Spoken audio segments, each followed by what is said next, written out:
Hello everyone, today I'm taking a look at Bomb Rush Cyberfunk. Oh man, it's been a while. It has been a while since I played a game like this. And a game like this, I mean, it's just Jet Set Radio Future, the sequel. And I think it does honestly earn that title because for as indie and as experimental and as aspiring as this game is, it nails the Jet Set Radio Future vibe, look, feeling, gameplay, and some improvements here and there.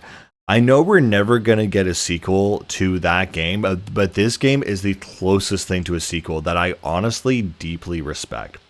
Of course, it's not perfect. There are some kind of kitschy and broken and rough edges here and there, but the overall experience is pretty much the same. Would I say it's better than the original? I'm not sure I would go that far, but it's definitely at least almost hitting par. It's still a very fun, very unique game that actually fully captures the style of the other game. It even does some things that would be considered, contemporary at the time Jet Set came out. For example, characters don't ever really talk; they just make a certain noise or a sound, and that's kind of their cue for talking. Um, the one thing I will say though is that Bomber Cyberpunk actually has a pretty decent story compared to the original game. The original was kind of like, okay, robots, police are taking over the city and killing the vibe, basically, and you have to keep it alive with music and graffiti and extreme sports and skateboarding. And having a roster of characters, and I mean that was pretty much it. You just had to fight the giant bad guy at the end of the game. I actually don't remember much of it, to be honest. But in this game, it's actually pretty decent, where essentially there are these big three guys called the Big Three who essentially run the city, who are the top three skaters. Well, they call them writers for some reason, with a W, who essentially rule the city, rule the streets, and rule the culture.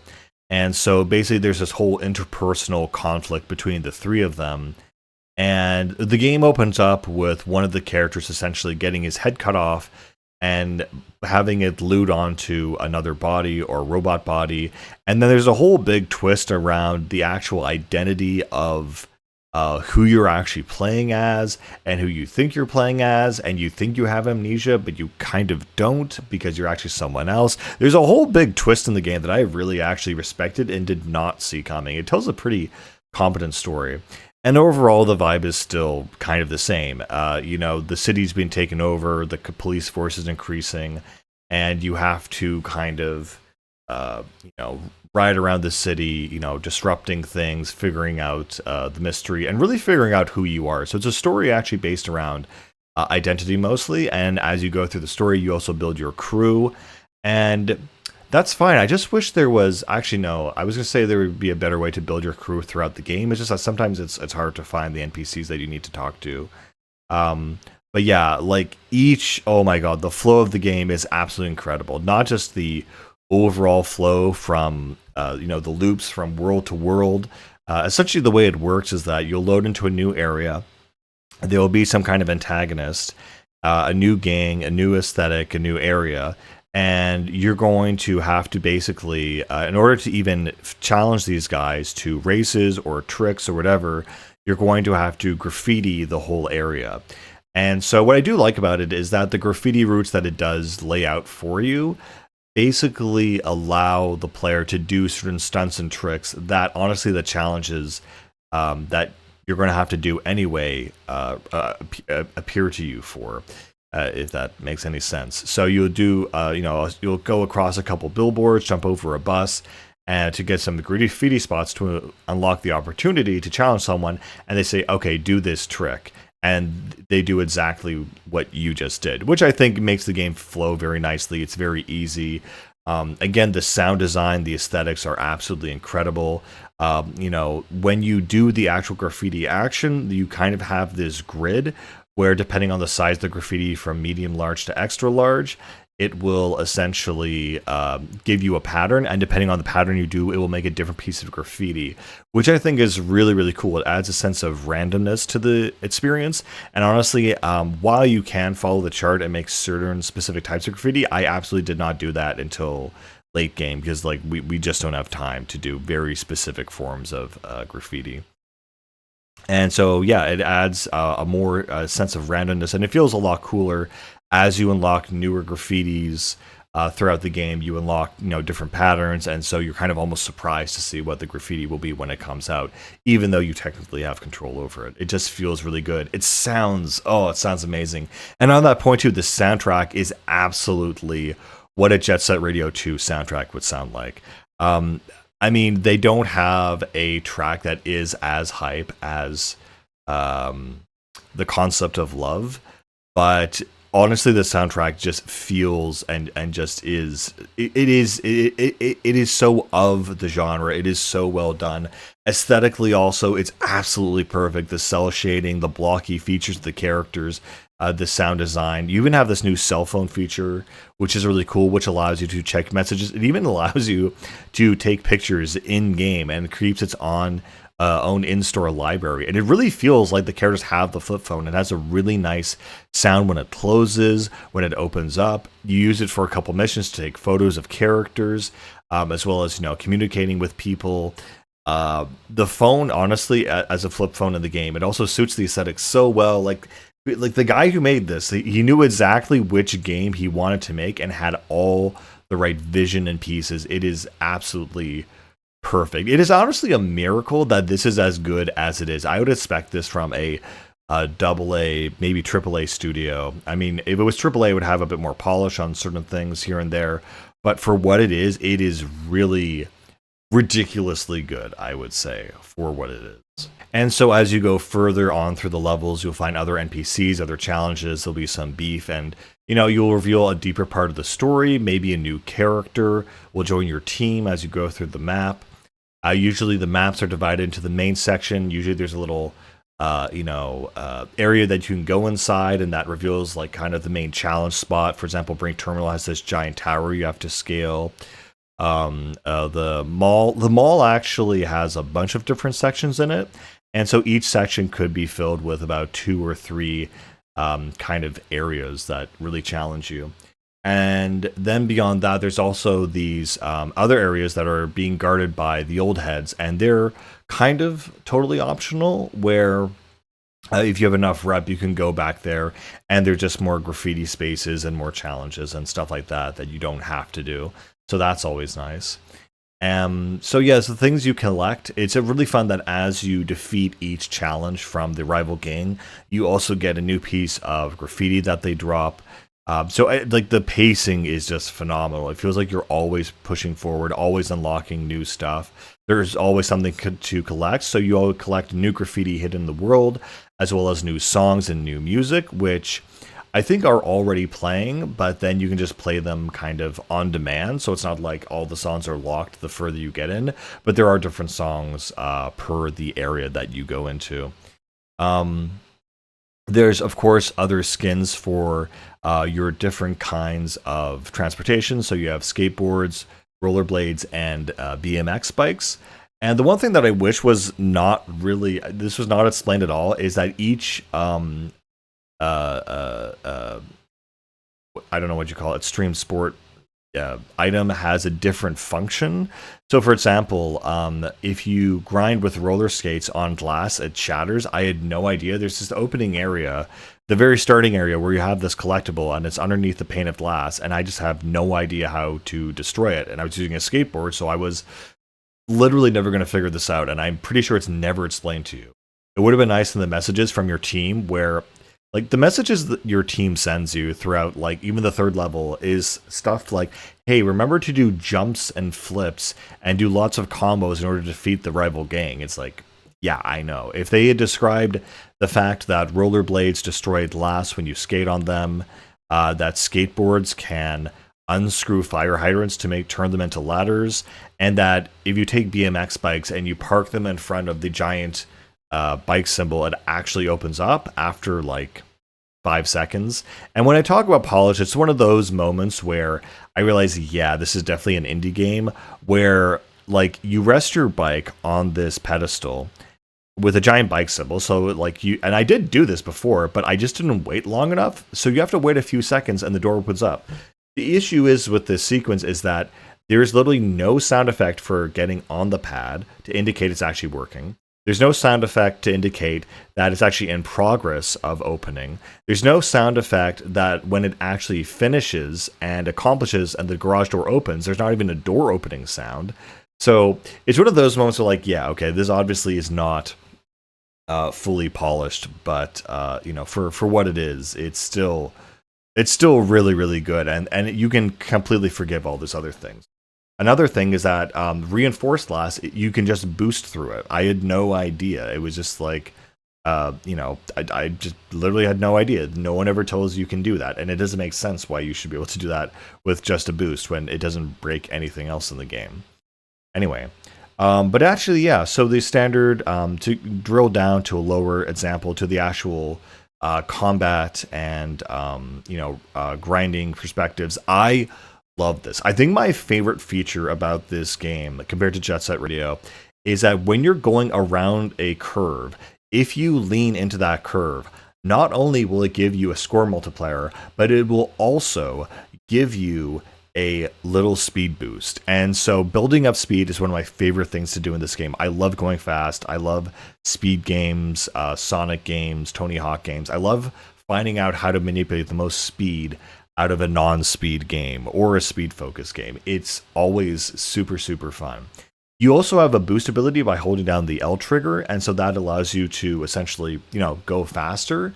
It's kind of a bit not super useful though, because it drains really, really quickly unless you have a full meter. And so I find different strategies and different things that just like a meta of moves that makes more sense. So for example, the best thing to do is that you jump, you boost, and then you hold R to grind or ollie or whatever on the ground, and that'll just keep almost the same amount of speed without using up your boost meter, which is very logical and resourceful. Another thing, if you really want to maximize height, what the best thing to do is that you will jump, or preferably you boost, then jump off a platform, then do a normal boost jump using the A button, and then you boost again for extra speed or distance rather. So yeah, there's a whole meta of moves that you just kind of tacitly figure out, but that aren't told to you. That's definitely very cool. Again, there are rails that you can grind on, rails that you can go upwards, rails that you kind of stand on. It's so much fun, honestly. And it's just amazing that this didn't come from the official studio. It really is a love letter of a project. Of course, there's billboards you go across. What I really also love is that depending on the context of what you're wearing, for example, if you're wearing roller skates or whatever, you can always take them off and transition to just a walking speed animation or whatever. And in that context, you can still run on the billboard instead of grind on it. So I think it's just really cool that your moveset also will change depending on what you're wearing. And you press LB to unequip it. The other thing that's also really interesting and cool about this game is that there are certain sections that actually do favor not wearing your transportation gear. So for example, there's these strips that if you kind of slide on them using just your normal shoes, you'll actually go just as fast, if not faster, on those as well. And there are a few areas specifically built around that one kind of mechanic. So you're always constantly switching up your moveset. You're never standing still. There's always some place to build up speed or pick up boost pellets or perform a trick or grind on something. Just the movement feels fantastic. It's just really, really fun. And a lot of it is based around, again, collecting those graffiti points or grinding your way to some really far, hard, out of reach place in order to like spray something and see what pops up. It feels great. And the music, of course, carries along the whole experience. It's just fantastic. Another thing that's really cool is that At a certain point, the police will show up in an area, and then after that, every time you graffiti a new spot or a large spot, you will get an extra star, and it's called your heat, and it basically works just like GTA, which I think is very cool. But it's really, really interesting is that it will escalate all the way from normal shock troops to these kind of handcuff turrets that basically will handcuff you and pull you down, to riot shield officers, to snipers, to attack helicopters, and finally, if you keep graffitiing and maxing it out, you will actually get a enemy like mobile suit tank thing to come after you, which is a mini boss in the game. And the combat is actually, it's not bad. It's not exactly reinventing the wheel, but it's just, mashing X, Y, or B, which are your trick, functions or trick move sets on the enemy, and you just hit them 5 times, and the 6th one, they either blast them away or you can spray paint them, and that'll either stun them, or if they're low on health, it will essentially allow them to be kind of defeated in that moment. And again, it's very janky, but combat is not the focus of this game. For a lot of the bosses, they kind of have to grind rails on some kind of giant mech and spray paint their weak point. That's pretty much what you're going to be doing for most of the time.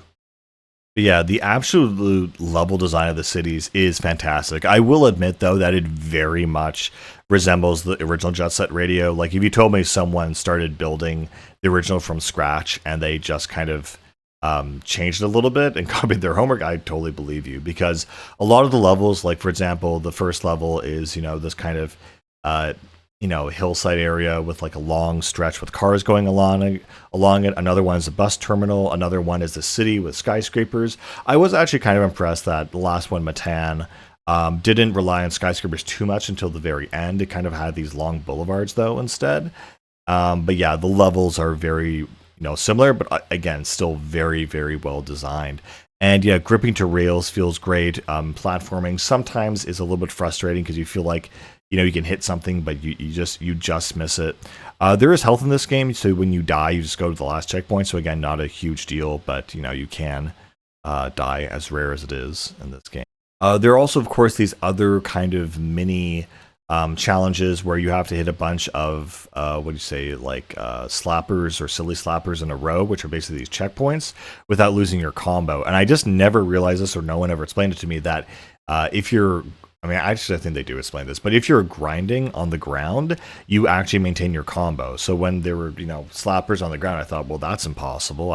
And once I hit the ground, I lose my combo. But no, you just have to grind, and it's fine. Oh, and of course, along with the characters that you unlock, I forgot, you also kind of unlock different skins, t-shirts for them. Each of them has 4 different skins, and there's actually a function to them. Not only do they look cool and they're based after each season, but you can hide in these porta potties, and that will basically, reduce your wanted level to 0. So that's how you kind of get out of the situation, since it never goes down. There's also these kind of checkerboard blocks on the street, and you also use those to, basically you break dance in front of those, and that summons your crew, and then allows you to change characters, which is a pretty fun feature. You also unlock 6 dances in total, and they're just kind of fun little emotes. And you can also use that to summon your taxi, which is your fast travel device, where there's one stop in every world.